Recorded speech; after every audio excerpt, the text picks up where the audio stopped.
Do you have family and friends in Kabul? How are they feeling? Good morning. Yes, I do have family in Ghazni, which is collapsed in the hands of Taliban. I do have close relatives in Mazar-e-Sharif, which again has been collapsed by the Taliban. And I do have families in Kabul who are scared to death if they have no idea what to do.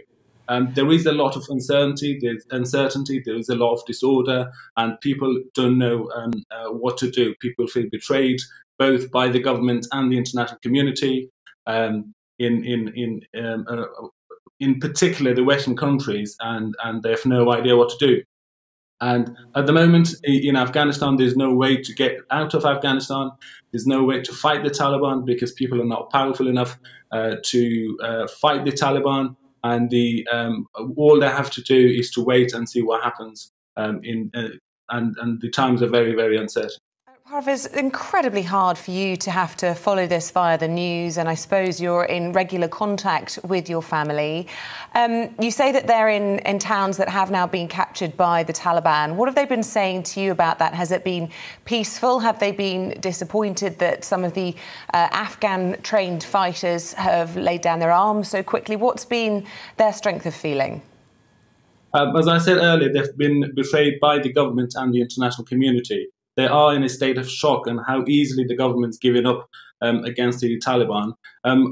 What makes me sad is that someone who experienced facing the Taliban when I was a child traveling from Pakistan to Afghanistan, 12-year-old kid, and the Taliban came on a coach and asked me where the hell I was going, because I belong to a community which is the Hazara community, which is very vulnerable in Afghanistan. And I was scared to death and I was shocked. I couldn't speak. I went to a shock mode and started crying as a 12-year-old kid.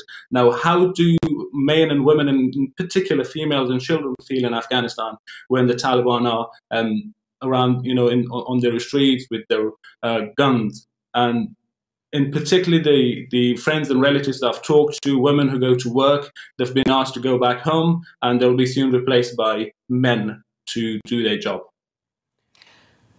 Go on.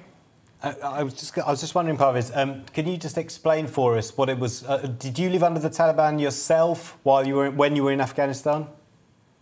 As a child, I didn't live under the Taliban, but my dad used to be in the government for a very short number of years. The Taliban used to come to our village, search our house, looking for my father. And as a child, we had nothing to do, just run away to the mountains. And the Taliban are more aggressive now. The Taliban hasn't changed. They were still a terrorist group, and they still use force to bring people under control. And I can't imagine how scared, how frustrated the people of Afghanistan are right now when there is no one to look after them, when there's no one to protect them, and they've lost hope from the government and the international community. The Biden administration have, of course, come under a huge amount of criticism for the withdrawal, but I think nobody expected the Taliban to advance as quickly as they did. The argument, I suppose, from the American perspective is that the taxpayer have very much been footing the bill to try and keep peace for now 20 years. Combat finished in the country in 2014. They couldn't stay indefinitely. Do you accept that argument? Can you see why for American taxpayers it was becoming unsustainable, untenable when people have their own problems and their own national crises to deal with? I think the American forces and the international troops had to get out of Afghanistan at some point, but what made it really bad was their sort of immediate, surprising withdrawal and leaving Afghanistan in a state that the government couldn't control, the government couldn't fight the Taliban, and the very unfair and unjust deal made between the United States and the Taliban to release 5,000 prisoners. And that gave a lot of power to the Taliban, manpower to the Taliban. And that has been helping the Taliban to take over Afghanistan every day. So I'm not happy with the argument put forward by the Biden administration.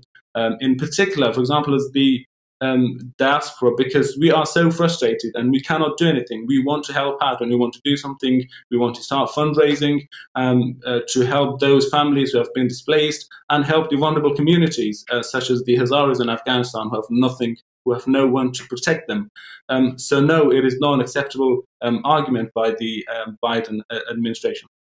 Will your family and friends try to get out of the country, and where will they head?